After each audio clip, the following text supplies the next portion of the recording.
Hallelujah, hallelujah. അഭിഷേകാഗ്നിയുടെ എല്ലാ പ്രേക്ഷകർക്കും യേശുക്രിസ്തുവിൻ്റെ അത്ഭുത നാമത്തിൽ കൃപയും സമാധാനവും. Praise the lord, praise the lord, hallelujah, hallelujah.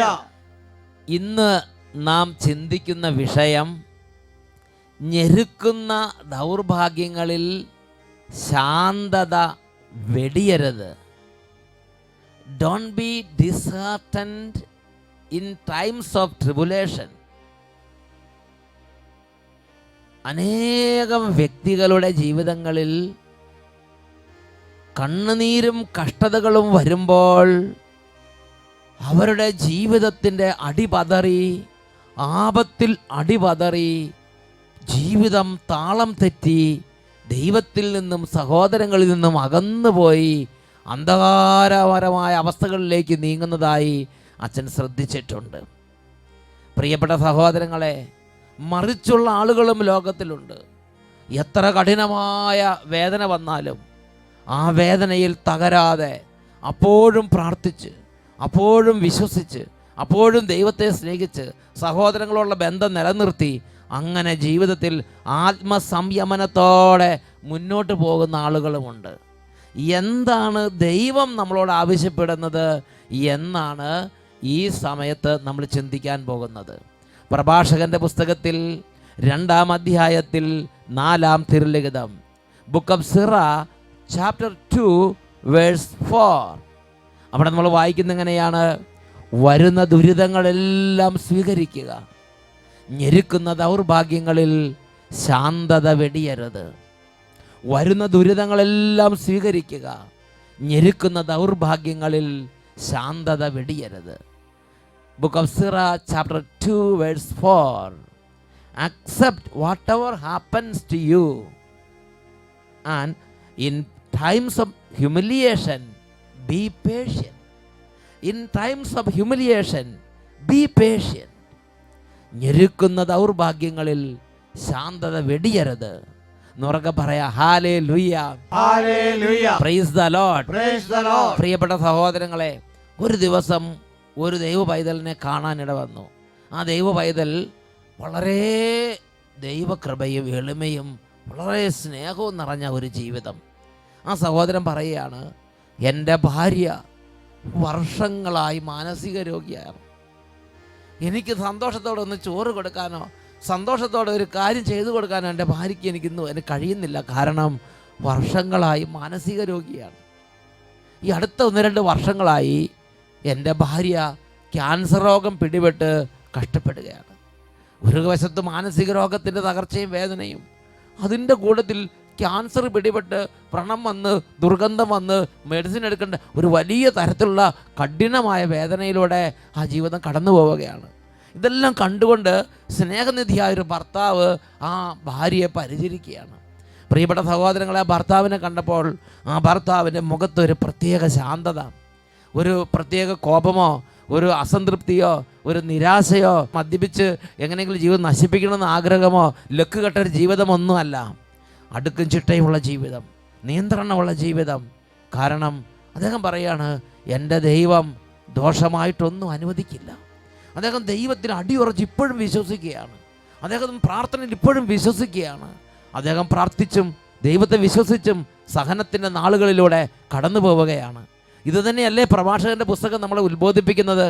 വചനം പഠിപ്പിക്കുകയാണ്, in times of humiliation, in times of tribulation don't be disheartened, be patient.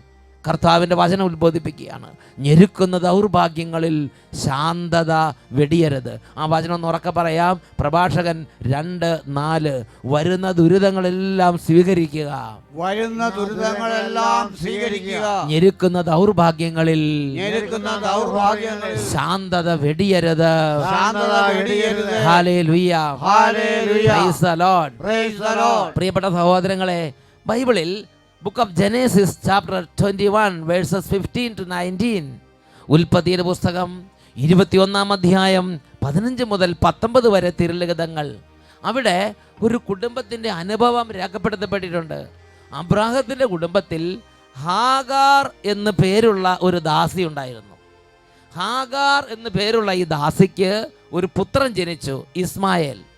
ആ പുത്രൻ ജനിച്ചതോടുകൂടെ ആ കുടുംബത്തിൽ സാറായുമായി ഹാഗാറിനുണ്ടായിരുന്ന ബന്ധം തകർന്നു. കുടുംബത്തിൽ വലിയ അരക്ഷിതാവസ്ഥ, വലിയ പ്രശ്നമായി. അങ്ങനെ അബ്രാഹാം മനസ്സോടെ ഹാഗാറിനെ മരുഭൂമിയിലേക്ക് അല്ലെങ്കിൽ മറ്റൊരു വഴിക്ക് പറഞ്ഞു വിടുകയാണ്. അങ്ങനെ ഹാഗാർ അവിടെ നിന്ന് പുറപ്പെട്ട് മരുഭൂമിയിലേക്ക് പ്രവേശിച്ച് ദുരിതത്തിലായപ്പോൾ എങ്ങനെയാണ് ഹാഗാർ ആ പ്രശ്നത്തെ അഭിമുഖീകരിച്ചതും ദൈവം സഹായിച്ചതും എന്നതാണ് ഉൽപ്പത്തിയുടെ പുസ്തകം 21-ാം അധ്യായം 15 മുതൽ 19 വരെയുള്ള വാക്യങ്ങളിൽ നമ്മൾ കാണുന്നത്. അത് നമ്മളൊന്ന് വായിക്കുകയാണ്. Book of Genesis chapter 21 verses 15 to 19. തുകൽ സഞ്ചിയിലെ വെള്ളം തീർന്നപ്പോൾ അവൾ കുട്ടിയെ ഒരു കുറ്റിക്കാട്ടിൽ കിടത്തി. കുഞ്ഞു മരിക്കുന്നത് എനിക്ക് കാണാൻ വയ്യ എന്ന് പറഞ്ഞ് അവൾ കുറെ അകലെ ഒരു അമ്പെയ്ത്ത് ദൂരെ ചെന്ന് എതിർവശത്തേക്ക് തിരിഞ്ഞിരുന്നു. കുട്ടി ഉച്ചത്തിൽ കരയാൻ തുടങ്ങി. When the water in the skin was gone, she cast the child under one of the bushes. Then she went and sat down over against him a good way off, about the distance of a bow shot. For she said, "Let me not look upon the death of the child." And as she sat down against him, the child lifted up his voice and wept. ആ കുട്ടി ഉച്ചത്തിൽ കരയാൻ തുടങ്ങി. സ്വന്തം അമ്മ Hagar താൻ നൊന്ത് പെറ്റ കുഞ്ഞിനെ ജീവനോടെ നിലനിർത്താൻ കഴിയാതെ നിസ്സഹായ അവസ്ഥയിൽ ആ കുഞ്ഞിൻ്റെ മരണത്തിൻ്റെ മുമ്പിൽ നിൽക്കുന്ന ഒരു രംഗമാണ്. പ്രിയപ്പെട്ട സഹോദരങ്ങളെ, ഇവിടെ ആ അമ്മ കടന്ന് ഒച്ച വെക്കുകയോ ബഹളം വെക്കുകയോ ദൈവത്തെ ചോദ്യം ചെയ്യുകയോ അങ്ങനെ ഒരു പ്രത്യേക തരത്തിലുള്ള ഭ്രാന്ത് പിടിച്ച സ്വഭാവം കാണിക്കുകയോ ഒന്നും ചെയ്യുന്നില്ല. ഇന്ന് എന്താണ് നമ്മുടെ പലരുടെയും സ്വഭാവ രീതി? ചില അമ്മമാരുടെ പ്രകൃതം, കുഞ്ഞിന് എന്തെങ്കിലും പറ്റിയാൽ പിന്നെ ദൈവവും ഇല്ല, വിശ്വാസവും ഇല്ല, ഒരു പ്രത്യേക തരത്തിലുള്ള ഭ്രാന്ത് പിടിച്ച സ്വഭാവമല്ലേ കടന്ന് കാണിക്കുന്നത്. ദൈവത്തെക്കാൾ കുഞ്ഞിനെ വിഗ്രഹമായി ആരാധിക്കുകയാണോ നിങ്ങൾ ചെയ്യുന്നത്? പ്രിയപ്പെട്ട സഹോദരങ്ങളെ, ജീവിതത്തിൽ ആർക്ക് തന്നെ എന്തൊക്കെ പറ്റിയാലും ശരി, ജീവിതത്തിൽ എന്തൊക്കെ തകർച്ചകൾ വന്നാലും ശരി, നിയന്ത്രണം കൈവിടരുത്, നിയന്ത്രണം കൈവിടരുത്, നിയന്ത്രണം കൈവിടരുത്. ഞെരുക്കുന്ന ദൗർഭാഗ്യങ്ങളിൽ ശാന്തത കൈവെടിയരുത്. ഞെരുക്കുന്ന നാളുകളിൽ ഞെരുക്കുന്ന ദൗർഭാഗ്യങ്ങൾ വരുമ്പോൾ ഈ ഒരു വചനം ഓർമ്മ വെക്കണം. ആ നാളുകളിൽ വിശ്വാസത്തെ ദുഷിക്കരുത്. ആ നാളുകളിൽ ദൈവത്തെ നിന്ദിക്കരുത്. ആ നാളുകളിൽ ഇന്ന് വരെ നാം അനുവർത്തിച്ചു പോന്ന വിശ്വാസത്തിൻ്റെയും പ്രാർത്ഥനയുടെയും വിശുദ്ധിയുടെയും മാർഗങ്ങളെക്കുറിച്ച് അവജ്ഞയോടെ ചിന്തിക്കുകയോ അവജ്ഞയോടെ പുലമ്പുകയോ പിറുവിറുക്കുകയോ ചെയ്യരുത്. ഇത് ദൈവത്തിൻ്റെ വചനത്തിലൂടെ ദൈവത്തിൻ്റെ ആത്മാവ് നമ്മളെ പഠിപ്പിക്കുകയാണ്. ഹാഗാർ അവിടെ വളരെ സ്വന്തം കുഞ്ഞ് കൺമുമ്പിൽ പടഞ്ഞ് മരിക്കുമ്പോൾ നിസ്സഹായി നിൽക്കുന്നൊരു അമ്മ എനിക്കത് കാണാൻ വയ്യ എന്ന് പറഞ്ഞ് കുഞ്ഞിനെ മരുഭൂമിയിൽ ഒരു ചെടിയുടെ ചോട്ടി കടത്തിയിട്ട് ഇത്തിരി ദൂരെ ഒരു അമ്പെയ്ത്ത് ദൂരെ മാറി വേദനിച്ച് നിൽക്കുകയാണ്. എന്നാലും ആവശ്യമില്ലാത്തൊരു ദുഷിച്ച വാക്ക് ആ അതരങ്ങളിൽ നിന്ന് പുറപ്പെടുന്നില്ല. ഇതാണ് ഉൽപ്പത്തിയുടെ പുസ്തകത്തിൽ നമ്മൾ കാണുന്നത്. 17 മുതലുള്ള വാക്യങ്ങൾ. കുട്ടിയുടെ കരച്ചിൽ ദൈവം കേട്ടു. സ്വർഗത്തിൽ നിന്ന് ദൈവത്തിൻ്റെ ദൂതൻ അവളെ വിളിച്ചു പറഞ്ഞു, ഹാഗാർ, ഹാഗാർ, നീ വിഷമിക്കേണ്ട, ഭയപ്പെടുകയും വേണ്ട. കുട്ടിയുടെ കരച്ചിൽ ദൈവം കേട്ടിരിക്കുന്നു. Verse 17. And God heard the voice of the lad, and the angel of God called to Hagar from heaven and said to her, What troubles you, Hagar?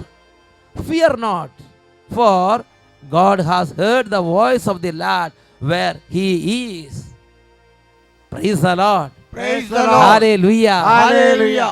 കർത്താവിന്റെ ദൂതൻ, the angel of the Lord, അദ്ദേഹം കർത്താവിന്റെ ദൂതൻ ഉടനെ തന്നെ പറയുകയാണ്, Hagar, നീ വിഷമിക്കണ്ട. Hagar, Hagar, what troubles you? Don't be feared. ഞെരുക്കുന്ന ദൗർഭാഗ്യങ്ങളിൽ ശാന്തത വെടിയരുത്. ആ ദൂതൻ വിളിച്ചു പറയുകയാണ്, fear not, don't be disheartened. ഹൃദയം തകർന്നിരിക്കരുത്, നിരാശപ്പെട്ടിരിക്കരുത്, ജീവിതം ഇവിടെ വെച്ച് അവസാനിപ്പിക്കരുത്. ഇതിനും അപ്പുറത്തേക്ക് ജീവിതമുണ്ട്. ഇതിനും അപ്പുറത്തേക്ക് ദിവസങ്ങളുണ്ട്, ഇതിനും അപ്പുറത്തേക്ക് ചരിത്രമുണ്ട്. ഇവിടെയെല്ലാം തീരുന്നില്ല, ദൈവമുണ്ട്. ഇതൊക്കെയല്ലേ ദൂതന്റെ ആ ഇടപെടലിൽ നിന്ന് ദൂതൻ വെളിപ്പെടുത്തി കൊടുക്കുന്നത്. Hagar, Hagar, what troubles you? Fear not. God has heard the voice of the Lord where he is. പ്രിയപ്പെട്ട സഹോദരങ്ങളെ, വലിയ കണ്ണുനീരും തകർച്ചകളും ഞാൻ ഓർക്കുന്നുണ്ട്. ഒരു ചേട്ടനെ ഞാൻ പരിചയപ്പെട്ടു. ആ ചേട്ടൻ പറയുകയാണ്, 7 കുടുംബാംഗങ്ങളുള്ള, 7 സഹോദരങ്ങളുള്ള, 7 മക്കളുള്ള ഒരു കുടുംബത്തിലെ ചേട്ടനാണ്. ആ ചേട്ടൻ പറയാണ്, 6 പേര് മാനസിക രോഗികളായി. ഇനി ഒരാൾ മാത്രം, ഈ ഒരു ചേട്ടൻ മാത്രമേ ഉള്ളൂ ആ കുടുംബത്തിൽ ഇതെല്ലാം കാണാനും കേൾക്കാൻ. 6 പേര് മാനസിക രോഗികൾ. അപ്പോഴും ആ ചേട്ടൻ പ്രാർത്ഥനയിൽ ആശ്രയിക്കുകയാണ്. ആ ചേട്ടൻ ഇപ്പോഴും ആ ചേട്ടൻ്റെ ഹൃദയത്തിലുള്ള ആ ചെറുപ്പകാലത്തെ വിശ്വാസമോ ദൈവത്തിലുള്ള ആശ്രയമോ ഉപേക്ഷിച്ചിട്ടില്ല. 6 മാനസിക രോഗികളായ കൂടപ്പിറപ്പുകളുടെ നടുവിൽ നിൽക്കുന്ന ഒരു ജീവിതത്തിൻ്റെ ആ മാനസിക അവസ്ഥ. പ്രിയപ്പെട്ട സഹോദരങ്ങളെ, അദ്ദേഹം നിരാശപ്പെടുകയോ ജീവിതം അവസാനിപ്പിക്കുകയോ മറ്റെന്തെങ്കിലും തകരുകയോ അല്ല, അദ്ദേഹം പ്രാർത്ഥനയിൽ ആശ്രയിക്കുന്നതാണ് എൻ്റെ ശ്രദ്ധയിൽപ്പെട്ടത്. എന്നുറക്കെ പറഞ്ഞേ ഹല്ലേലൂയ. 18ഉം 19ഉം വാക്യങ്ങൾ അവിടെ നമ്മൾ കാണുന്ന എങ്ങനെയാണ്? എഴുന്നേറ്റ് കുട്ടിയെ കയ്യിലെടുക്കുക. ജീവിതത്തിൻ്റെ ഉത്തരവാദിത്വം നീ എടുക്കുക. നീ ഉത്തരവാദിത്വം വിട്ട് മദ്യപിച്ച് നീ എവിടെയെങ്കിലും പോയി കിടക്കേണ്ടവനല്ല. നീ ഉത്തരവാദിത്വം വിട്ട് മദ്യപിച്ച് അല്ലെങ്കിൽ എവിടെയെങ്കിലും കുറച്ച് പോയിസൺ അടിച്ച് എന്തെങ്കിലും കുറച്ച് കയറെടുത്ത് തൂങ്ങിച്ചാകേണ്ടവനല്ല. നീ എഴുന്നേറ്റ് കുട്ടിയെ കയ്യിലെടുക്കുക. നീ ആ പ്രശ്നത്തിന് ഉത്തരവാദിത്വം എടുക്കുക. നീ ദൈവത്തെ വിളിക്കുക. അതിനപ്പുറത്തേക്ക് ഒരു വഴി ദൈവത്തിന് നിനക്ക് തുറക്കാൻ പറ്റും. എഴുന്നേറ്റ് കുട്ടിയെ കയ്യിലെടുക്കുക. Arise, lift up the lad and hold him fast with your hand, for I will make him a great nation. നീ എഴുന്നേറ്റ് കുട്ടിയെ കയ്യിലെടുക്കുക. അവനിൽ നിന്ന് ഞാൻ വലിയൊരു ജനതയെ പുറപ്പെടുവിക്കും. Verse 17, verse 18. Arise, lift up the lad and hold him fast with your hand, for I will make him a great nation. നീ കുട്ടിയെ കയ്യിലെടുത്ത് നീ അതിനെ ചേർത്ത് പിടിക്കുക. പ്രിയപ്പെട്ട മക്കളെ, ഇന്ന് നിരാശപ്പെട്ട് തകർന്നിരിക്കുകയാണോ? ഒരുപക്ഷെ പഠിച്ചിട്ട് പലതവണ പരീക്ഷ എഴുതി തോറ്റ് ഇനി പരീക്ഷ എഴുതും ചിലപ്പോൾ ഞാൻ ഓർക്കുന്നുണ്ട്, അയർലൻഡിൽ ചെന്നപ്പോൾ 14 തവണ IELTS എന്തോ ഒരു ബോർഡ് എക്സാം എന്തോ എഴുതി തോറ്റിരിക്കുന്ന ഒരു സഹോദരി. ആ സഹോദരി മനസ്സുകൊണ്ട് നിരാശപ്പെട്ടില്ല, വീണ്ടും പ്രാർത്ഥിച്ചു, ദൈവത്തെ വിളിച്ചപേക്ഷിച്ചു, അഭിഷേകത്തിന് കണ്ട് എഴുതി, ദൈവം അവിടെ വിടുതൽ നൽകി. ഇതാ മറ്റൊരു കുടുംബത്തിൻ്റെ അനുഭവം. ഞാനിവിടെ നിൽക്കുന്നത് ഞാൻ ഇരിട്ടിക്കടുത്ത് വാണിപ്പാറ ഉണ്ണിമിശിയപ്പള്ളി ഇടവകയിൽ നിന്ന് വരുന്ന ആളാണ്. ഇന്ന് രാവിലെയാണ് ഇവിടെ നടന്നു പോകുന്നത്. ആദ്യമായിട്ടാണ് ഞാൻ 5 ദിവസം ഉണ്ടായിരുന്നു. ഇന്ന് ലാസ്റ്റ് ദിവസമാണ് കർത്താവ് വാതിൽ തുറന്നു കൊടുത്തത്. ചിലപ്പോൾ ചിലർക്ക് 5 ദിവസം കിട്ടും, ചിലപ്പോൾ 1 ദിവസമായിരിക്കും ദൈവം അനുവദിക്കുന്നത്. ഇന്ന് 1 ദിവസം കൂടാൻ വേണ്ടി വന്നു. എന്നിട്ട് രാവിലെ പ്രാർത്ഥന കൂടി രാവിലെ വീട്ടിൽ പോകുന്നു. എൻ്റെ മോടെയും ഒരു കൊച്ചുങ്ങൾക്ക് കിട്ടിയ അനുഭവം ഇവിടെ പങ്കുവെക്കാനാണ്. ഞങ്ങൾ TV കണ്ടുകൊണ്ടിരുന്നപ്പം എൻ്റെ മോൻ്റെ ഒരു കൊച്ച് 3 മാസം പ്രായമായ അന്ന് മുതൽ 1 വയസ്സിൻ്റെ അടുത്ത് വരെയും ഈ കൊച്ചിനെ ആശുപത്രിയിൽ നിന്നും വീട്ടിലേക്ക് കൊണ്ടുവന്നാൽ പിറ്റേ ദിവസം ആശുപത്രി കൊണ്ടുപോകുന്ന അവസ്ഥയായിരുന്നു. രോഗം ഈ കുഞ്ഞിനെ വിട്ടുമാറുന്നില്ല. അപ്പം ഞങ്ങൾ ഇങ്ങനെ അച്ഛൻ്റെ അഭിഷേകാഗ്നി പ്രാർത്ഥന എല്ലാ ദിവസവും എല്ലാ ഞായറാഴ്ചയും 8:30 വരുന്നത് കാത്തിരുന്നത് കണ്ടുകൊണ്ടിരുന്നു. അതൊരു ടാബ്ലറ്റ് എടുക്കണ പോലെയാ, ശരിക്കും അതൊരു മെഡിസിൻ പോലെ അവർ സ്വീകരിക്കാൻ തുടങ്ങി. ഞങ്ങൾ കണ്ടുകൊണ്ടിരുന്നു, വളരെ ഭക്തിയോടുകൂടി പ്രാർത്ഥിച്ചുകൊണ്ടിരുന്നു. 2011 ഡിസംബർ മാസം 23-ാം തീയതിയാണ് ഓർമ്മ വരുന്നത്. ആ ഞായറാഴ്ചത്തെ പ്രാർത്ഥനയിൽ കൊച്ചിനെ ആശുപത്രിയിൽ നിന്ന് കൊണ്ടുവന്നതിന് ശേഷം ഞങ്ങളെല്ലാം കൂടെ റൂമിൽ കയറി, ഞാനും എൻ്റെ ഭാര്യയും മകനും മകൻ്റെ ഭാര്യയും. മകൻ്റെ മൂത്ത കൊച്ചാണിത്, കുഞ്ഞു കൊച്ചായിരുന്നു. ഈ കൊച്ചിനെയും കൊണ്ട് അഭിഷേകത്തിനെ കണ്ടുകൊണ്ട് ഞങ്ങൾ വിശുദ്ധ കുർബാന അച്ഛൻ എഴുന്നള്ളിച്ച് വെച്ച് പ്രാർത്ഥിച്ചുകൊണ്ട് പൊക്കി ഇങ്ങനെ പിടിച്ചിരുന്ന അവസരത്തിൽ ഞാൻ ഈ കുട്ടീനെ എടുത്തു കൊണ്ടുപോയി വിശുദ്ധ കുർബാനയിലേക്ക് മുട്ടിച്ച് വെച്ച് കരഞ്ഞ് ഞങ്ങളൊക്കെ പ്രാർത്ഥിച്ചു. ഹൃദയം നുറുങ്ങി പ്രാർത്ഥിച്ചു.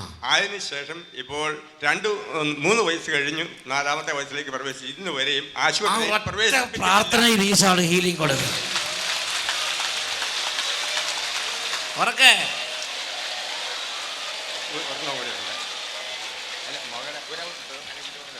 എൻ്റെ മോടെ ഒരു ഇളയ മകളെ ഞങ്ങൾ മാനന്തവാടിയിലാണ് കെട്ടിച്ചു വിട്ടിരുന്നത്. അവൾക്കും ഒരു കുട്ടി ഉണ്ടായി. ആ കുട്ടി ഉണ്ടായി അന്ന് മുതൽ അതിന് ശ്വാസം മുട്ടലായിരുന്നു. ശ്വാസം മുട്ടൽ.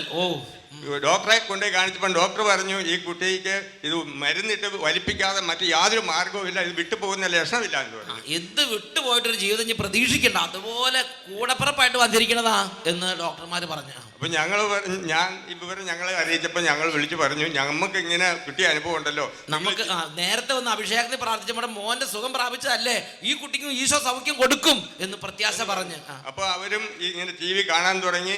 രണ്ടാമത്തെ ആഴ്ചയിൽ കണ്ടുകൊണ്ടിരുന്നപ്പോൾ തന്നെ കുട്ടിക്ക് ഒരു വ്യത്യാസം തോന്നി. ഒരാഴ്ച കൂടെ കണ്ടതിന് ശേഷം അവർ മൂന്നാമത്തെ ആഴ്ച കഴിഞ്ഞ് കുട്ടീനെ കൊണ്ട് ആസ്പത്രിയിൽ ഡോക്ടറെ അടുത്ത് ചെന്നു. ഡോക്ടറോട് പരിശോധിച്ച് നോക്കാൻ പറഞ്ഞു. പല ഡോക്ടറും പരിശോധിച്ചിട്ടുള്ളതാണ്. അപ്പോൾ ആ ഡോക്ടർ പരിശോധിച്ച് നോക്കിയപ്പം പറഞ്ഞു, ഈ കുട്ടിക്ക് അങ്ങനെ രോഗമുള്ളതായിട്ട് കാണുന്നില്ല. ഈ കുട്ടിക്ക് രോഗമോ? ഒരു രോഗം കാണുന്നില്ല. ആ ഉണ്ടായ അന്ന് മാറിയ ഇന്ന് 4 വയസ്സായിട്ട് അവൻ ഓടി നടക്കുന്നു. ഒരു അസുഖവും ആ കുഞ്ഞിനെ ബാധിക്കുന്നില്ല. ഹല്ലേലൂയ. കൈ ഉയർത്തി ശക്തിയോടെ കൈയടിച്ച് കർത്താവിനെ ആരാധിക്കാം. സൈന്യബലത്താലല്ല കരബലത്താലുമല്ല, എന്റെ ആത്മാവിനാലാണ്, എന്റെ ആത്മാവിനാലാണ്. Hallelujah. Hallelujah.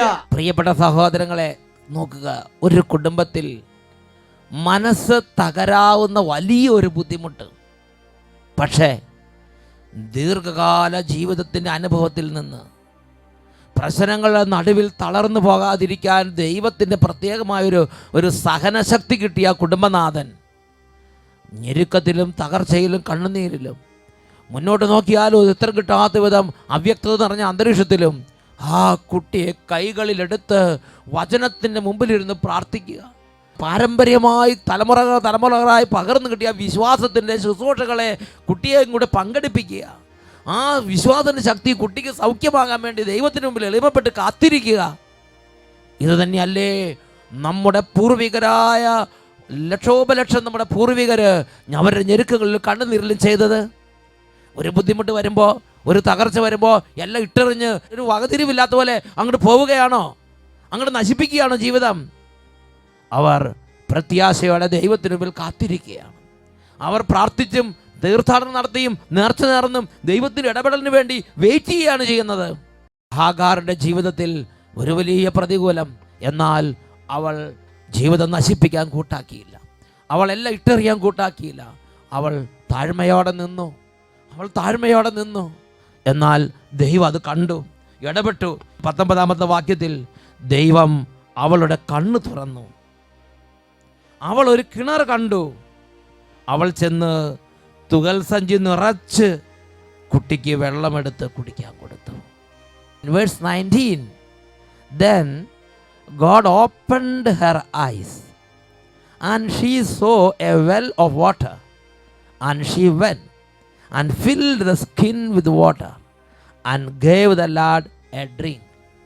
Praise the Lord. Praise the Lord. Hallelujah. Hallelujah. പ്രിയപ്പെട്ട സഹോദരങ്ങളെ, ഒരു വലിയ ഞെരുക്കം ദൈവം പരിഹരിച്ചു കൊടുക്കുന്നതാണ് നമ്മളിവിടെ കാണുന്നത്. ഈ ദൈവത്തിൻ്റെ ആത്മാവ് തന്നെയാണ് പ്രഭാഷകന്റെ പുസ്തകത്തിൽ 2-ാം അധ്യായത്തിൽ 4-ാം വാക്യത്തിൽ വരുന്നത്, ഞെരുക്കുന്ന ദൗർഭാഗ്യങ്ങളിൽ ശാന്തത വെടിയരുത്. പിന്നെ എന്താണ് നമ്മൾ ചെയ്യേണ്ടത്? യാക്കോബ് ശ്ലീഹയുടെ ലേഖനം 5-ാം അധ്യായം 13-ാം തിരുലിഖിതം, ജെയിംസ് ചാപ്റ്റർ 5 വേഴ്സ് 13, നിങ്ങളുടെ ഇടയിൽ ദുരിതം അനുഭവിക്കുന്നവൻ പ്രാർത്ഥിക്കട്ടെ. Is anyone among you suffering? Let him pray. Is anyone among you suffering? Let him pray. Don't be disheartened. നിങ്ങളുടെ ഇടയിൽ ദുരിതം അനുഭവിക്കുന്നവൻ പ്രാർത്ഥിക്കട്ടെ. പ്രിയപ്പെട്ട സഹോദരങ്ങളെ, തൊട്ടു മുമ്പ് അഭിഷേകാഗ്നി നടന്നപ്പോൾ ആ കുഞ്ഞിനെയും കയ്യിലെടുത്ത് വചനത്തിന് മുമ്പിൽ ആ കുഞ്ഞിനെയും പിടിച്ച് പ്രാർത്ഥിച്ച ആ പിടയുന്ന ഹൃദയത്തോടെ നിന്ന ആ അപ്പൻ്റെ വേദന, ആ അപ്പൻ വചനമനുസരിച്ച് തന്നെയാണ് ചെയ്തത്. ദുരിതത്തിന് നടുവിൽ ദുരിതക്കയത്തിൽ നിന്ന് ജീവിക്കുന്നവനായ ദൈവത്തെ വിളിച്ചപേക്ഷിച്ചു. ഈ നിമിഷങ്ങളിൽ നമുക്ക് പ്രാർത്ഥിക്കാം. പ്രിയപ്പെട്ട ദൈവമക്കളെ, രോഗികളുണ്ടെങ്കിൽ രോഗികൾ ആ രോഗാവസ്ഥയെല്ലാം മനസ്സ് തകരാതെ ദൈവത്തിൽ വിശ്വസിച്ച് കർത്താവിനോട് പറയുക. രോഗികളായി കുഞ്ഞുങ്ങളുണ്ടെങ്കിൽ ആ കുഞ്ഞുങ്ങളെല്ലാം ഇപ്പോൾ ആരാധന മുമ്പിലേക്ക് കൊണ്ടുവരിക. ഉടനെ തന്നെ നമ്മളൊരു ആരാധന ശുശ്രൂഷയിലേക്ക് പ്രവേശിക്കാൻ പോവുകയാണ്. എല്ലാവരും വേഗം എഴുന്നേറ്റ് നിൽക്കുക. ആ രോഗാവസ്ഥകളുടെ ഓരോ അവസ്ഥകൾ, തകർന്ന അവസ്ഥകൾ, ബുദ്ധിമുട്ട്, പ്രാർത്ഥിക്കാൻ പറ്റാത്ത അവസ്ഥ, നിരാശപ്പെട്ടിരിക്കുന്ന അവസ്ഥ, ആത്മഹത്യാ ചിന്തകൾ, അതെല്ലാം ഇപ്പോൾ കർത്താവ് എടുത്തു മാറ്റാൻ പോവുകയാണ്. ഈ സമയം നമ്മൾ പെട്ടെന്ന് തന്നെ ഒരു ആരാധന ശുശ്രൂഷയിലേക്ക് പ്രവേശിക്കാൻ പോവുകയാണ്.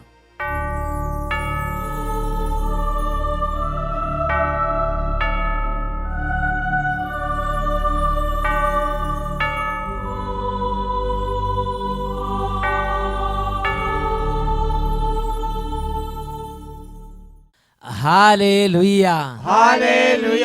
ആരൊക്കെ കർത്താവിനെ വിശ്വസിച്ച് നിലവിളിച്ചോ അവരുടെ എല്ലാം ജീവിതത്തിലേക്ക് വൻ കൃപകൾ വ്യാപരിച്ചിട്ടുണ്ട്. കണ്ണുനീരിട്ടുള്ള പ്രാർത്ഥനയ്ക്ക് ദൈവം ഉത്തരം തരും. ഈശോയിലേക്ക് നോക്കുക. എത്രമാത്രം പൊട്ടിക്കരഞ്ഞ് വിളിച്ച് പ്രാർത്ഥിക്കാമോ അത്രത്തോളം ഹൃദയം നുറുങ്ങി കരഞ്ഞ് പ്രാർത്ഥിക്കുക. കരങ്ങൾ ഉയർത്തി സ്തുതിക്കുന്നു. Hallelujah, hallelujah. യേശുവേ ആരാധന, യേശുവേ ആരാധന, യേശുവേ ആരാധന. യേശുവേ ഇപ്പോൾ സ്പർശിക്കണമേ. കരഞ്ഞ് നിലവിളിക്കുന്ന ജനതയുടെ മേൽ കരുണയായിരിക്കണമേ. കർത്താവേ, എല്ലാ രാജ്യങ്ങളിലേക്കും അങ്ങയുടെ ശക്തി വ്യാപരിക്കട്ടെ. എല്ലാ കുടുംബങ്ങളിലും ശക്തി വ്യാപരിക്കട്ടെ. എല്ലാ തകർന്ന ഹൃദയങ്ങളിലും ശക്തി വ്യാപരിക്കട്ടെ. നിരാശ ബാധിച്ചിരിക്കുന്നവർ നിരാശ വിട്ടുപോകട്ടെ. ആത്മഹത്യാ ചിന്ത ബാധിച്ചിരിക്കുന്ന ആത്മഹത്യ വിട്ടുപോകട്ടെ. മാനസിക രോഗികളിൽ നിന്ന് ഇപ്പോൾ മാനസിക രോഗങ്ങൾ സൗഖ്യം പ്രാപിക്കട്ടെ.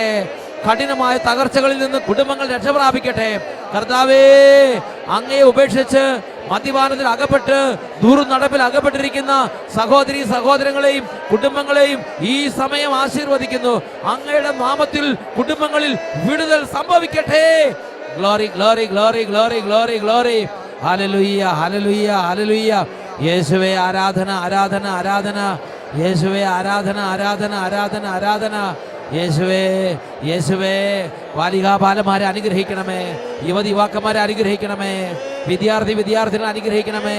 ക്യാൻസർ രോഗികളെ സ്പർശിക്കണമേ. തകർന്ന ജീവിതങ്ങളെ സ്പർശിക്കണമേ.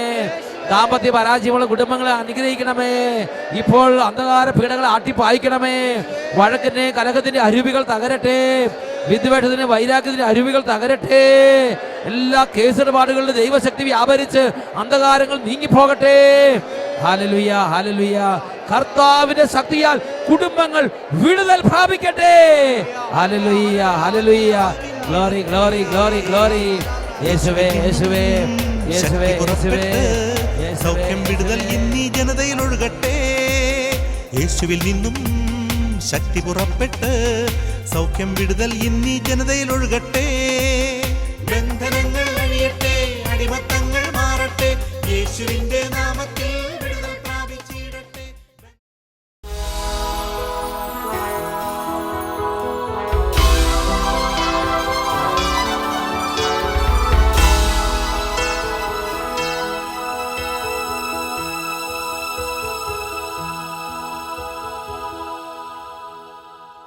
ആനന്ദമുണ്ട്, ആനന്ദമുണ്ട്, എനിക്കാത്മാവിൽ ആനന്ദമുണ്ട്.